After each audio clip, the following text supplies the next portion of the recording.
하나님, 구원받은 기쁨과 감격을 가지고 찬양하며 예배하는 우리의 믿음을 기쁘게 받으시지요. 이 시간 더욱더 우리의 영혼과 생명과 심령이 하나님을 향하며 집중하면서 말씀 받기를 원합니다.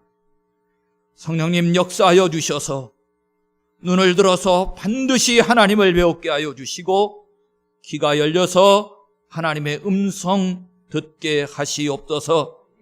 연약한 종입니다. 성령의 도구로 삼으셨사온데 복음의 나팔수로만 쓰임받게 하시옵소서. 말씀하시는 분은 아버지 하나님이심을 인정하오며 우리 주 예수 그리스도의 이름으로 기도합니다. 아멘. 자, 욥기서가 이제 35장까지 왔고, 오늘은 지난 시간에 이어서 두 번째 시간을 갖는 거기 때문에 조금 빨리 정리가 될 것 같습니다. 지난주에 너무나도 우리는 안타까운 모습을 대면했지요. 기도하는데 특별히 하나님 앞에 부르짖고 간구함에도 불구하고 우리의 믿음의 태도가 잘못되어져서 기도는 드린다고 하는데 응답되지 않는 모습. 사실은 신앙인으로서 너무나도 안타까운 모습 아닙니까? 더더군다나 성경 속에서 욥이 그렇다는 건데, 욥은 하나님께서 의인이라고 인정한 사람임에도 불구하고 그가 도대체 어떤 모습으로 기도했길래 하나님께서 들어주시지 않았는가라고 하는 거였어요. 이미 말씀의 제목을 통해서 헛된 기도이기 때문이라고 하는 것을 함께 나누었었습니다. 이 부분은 앞으로 우리가 기도의 삶을 살아야 하는, 기도의 생활이 우리에게 있어져야 하기 때문에 더욱더 소중하다고 말씀을 드릴 수 있는데, 다시 한번 짧게 좀 점검을 해보시지요. 기도가 뭐였습니까? 여러분, 기도의 본질을 잘 아셔야 합니다. 기도는 우상의 종교처럼 뭔가 우리가 하나님 앞에 소원을 아뢰고 하나님 우리가 기도했으니까 반드시 들어주세요, 이런 의미만 담고 있는 게 아니에요. 그거는 기도 가운데 아주 극히 일부분에 속한 건데, 우리는 우상의 종교의 습관과 관념에 사로잡혀가지고 기도가 이게 전부인 줄 알고 있는 거지요. 그런데 아닌 거예요. 기도는 먼저 하나님과 우리와 나누는 영적인 교제와 대화라는 사실을 잊어버리지 마세요. 참 안타까운 것은 이걸 모르니까, 이 기도의 본질을 제대로 알지 못하니까 나타나는 현상이 뭐냐면, 우리 눈에 다 보여서 알잖아요. 평안할 때는요, 기도의 제단이 텅텅 펴요. 그러다가 어떤 아픔과 문제가 있으면 기도의 제단을 찾아와요. 그러니까 목회자가 새벽 기도 제단에 뜬금없이 안 보이다가 나타나는 사람이 있으면 어떤다고 그래요? 뭔 일 있을까 봐 걱정한다고 하잖아요. 이게 왜 그런 거예요? 기도의 본질이 바로 되지 않았기 때문에 그런 거예요. 여러분, 기도는요 다른 게 아니에요. 하나님과 우리와의 영적인 교제이고요, 생명의 호흡이고요, 하나님과 우리와 나누는 긴밀한 대화이거든요. 그러면 기도하셔야 돼요, 안 하셔야 돼요? 기도해야 우리가 살아요. 죽음의 잠을 자지 않아요.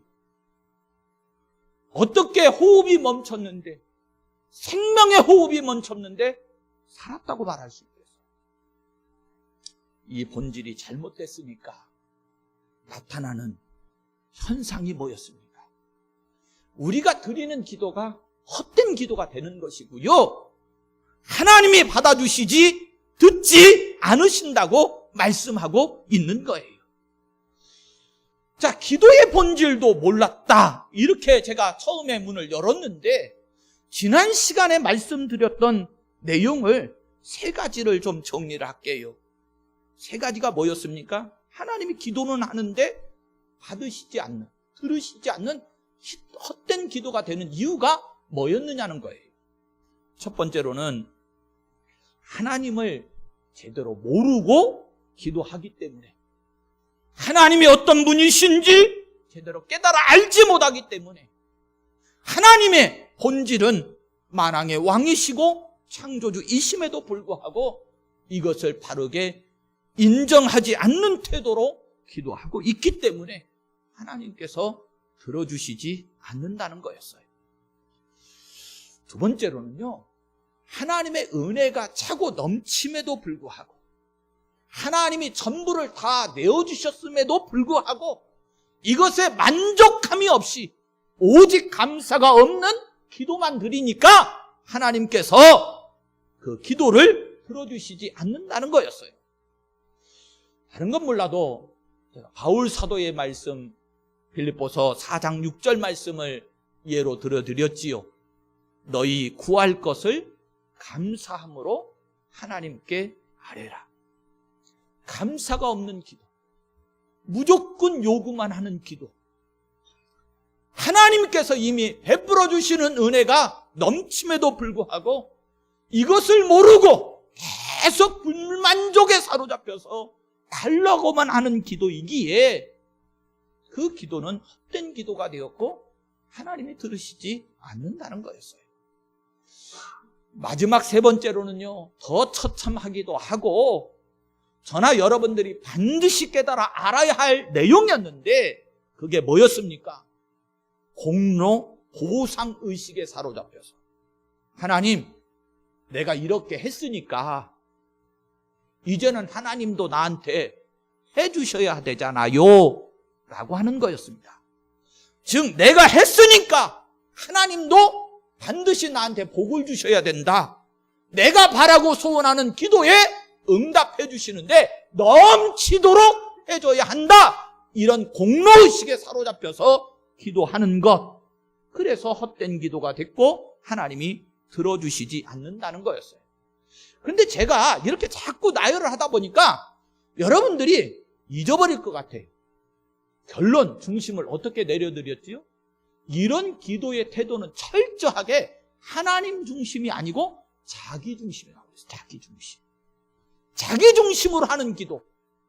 여러분, 기도만이 아니고요, 우리의 모든 신앙생활이 자기 중심이 되면 헛된 겁니다. 우리는 철저하게 우상의 종교와 달라야 하는데 하나님 중심이어야 되는 거예요.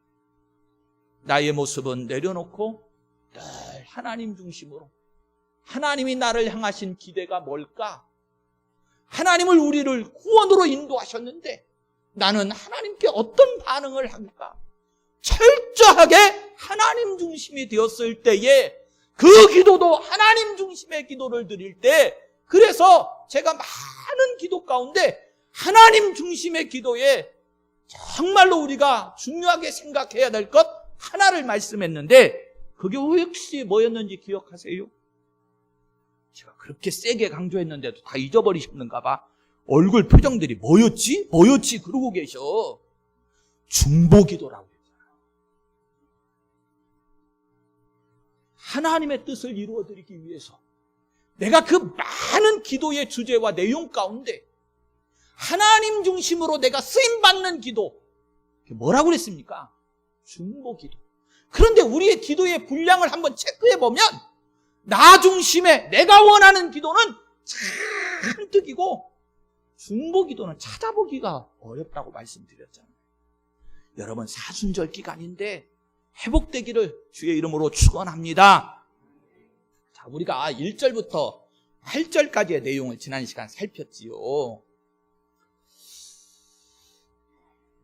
욥인데 결국은 자기 중심적이어서 자기 의에 사로잡혀가지고 2절부터 3절까지의 내용을 보면 욥이 하나님을 제대로 알지 못하고 자기 자신의 주제도 제대로 파악하지를 못해가지고 내가 하나님 앞에 의를 지키고 하나님을 이렇게 섬기며 살았는데 내게 이루어진 환난과 이 모습을 보니 도대체 무슨 유익이 있었느냐?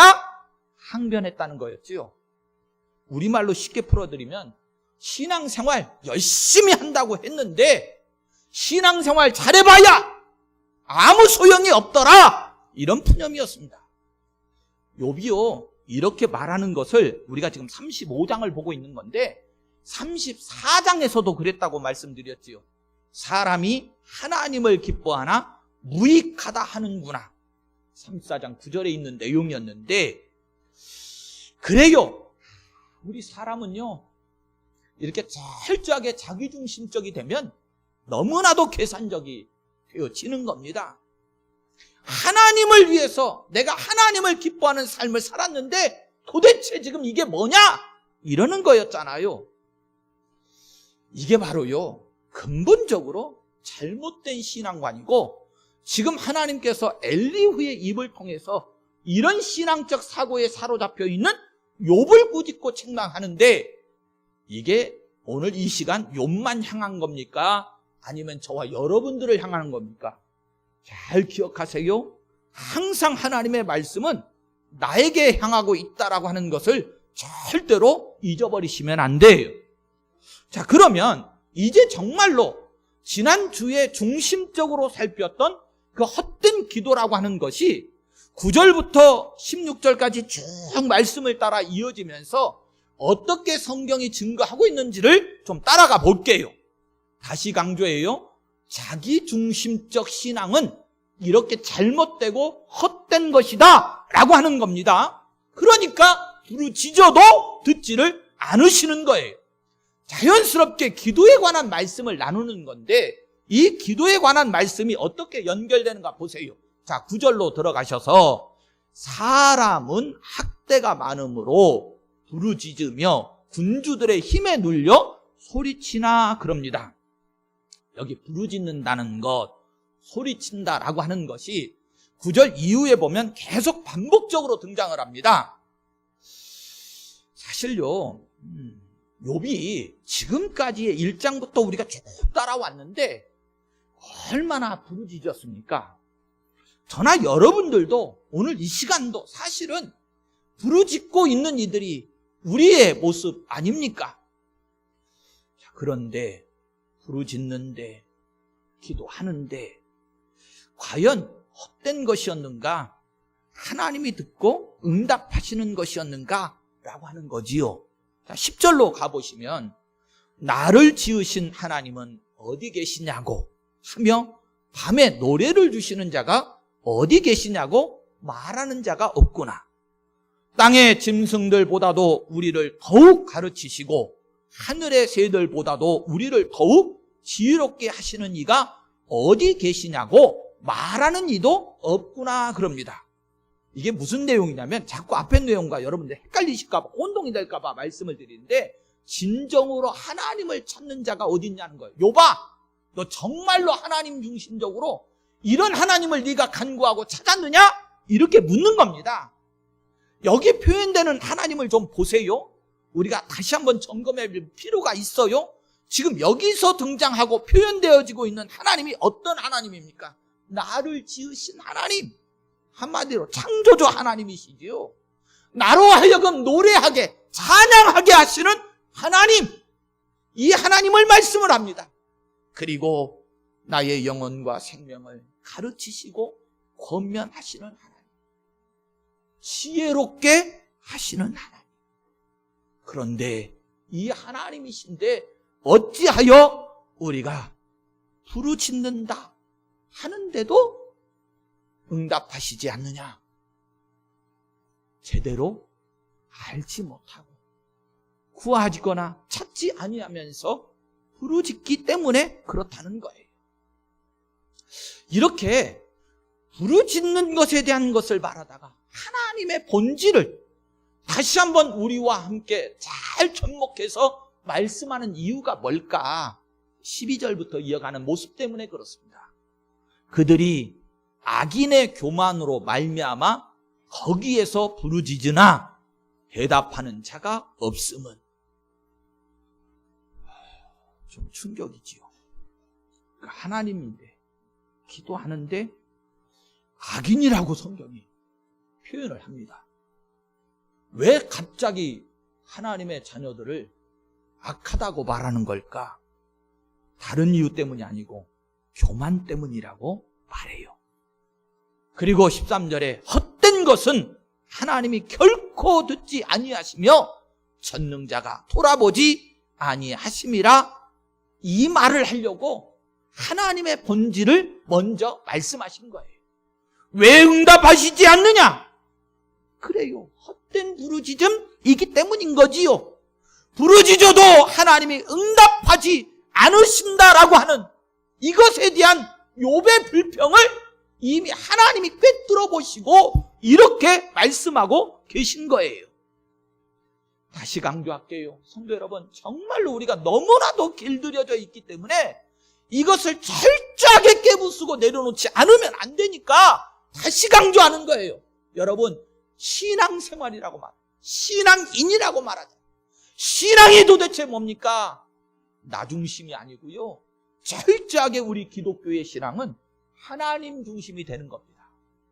모든 것들, 기도까지도 여러분 내 중심이 되면 해결되지 않습니다.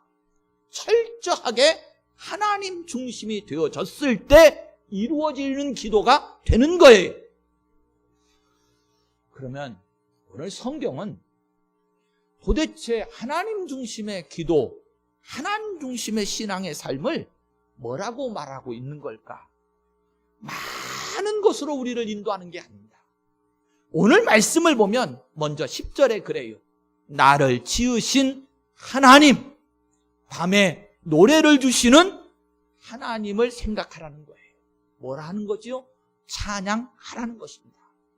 이것에 대해서 바울 사도가 다시 한번 읽어드려요. 빌립보서 4장 6절에 그랬습니다. 아무것도 염려하지 말고 다만 모든 일에 기도와 간구로 너희 구할 것을 감사함으로 아뢰라. 아멘. 철저하게 찬양, 결국 뭐가 먼저 해야 되느냐? 감사가 먼저 해야 된다고 말씀하는 거예요. 3장에서도 말씀합니다. 30절에 그들의 영혼을 구덩이에서 이끌어 생명의 빛을 그들에게 비추려 하심이니라. 아멘. 여러분, 우리를 구덩이에서 이끌어 생명의 자리로 인도하시는데 어떻게 우리가 그 은혜에, 그 하나님의 긍휼을 생각하면서 감사하거나 찬양하지 않을 수 있겠습니까? 하나님 중심의 신앙이면 내가 무엇을이 아니고 하나님께서 나에게 해주신 일들을 헤아릴 수밖에 없는데 하나님이 나에게 해주신 일이 뭐예요? 앞서서 수누이 말씀드렸습니다만 여러분, 독생자, 자기 아들을 우리를 위해서 내어주셨다는 것은 자기 자신의 전부를 주셨다는 것이거든요. 그런데 그 은혜와 긍휼을 기억하는데 어떻게 나 중심이 돼요? 하나님 중심이 되어서 감사하고 찬송할 수밖에 없는 거지요. 사실 엘리후를 통해서 하나님께서 다시금 우리에게 뭐라고 말씀하시는 거냐면 너희들 이 하나님을 찾고 있느냐? 너희들 지금 이 하나님을 말하고 있느냐?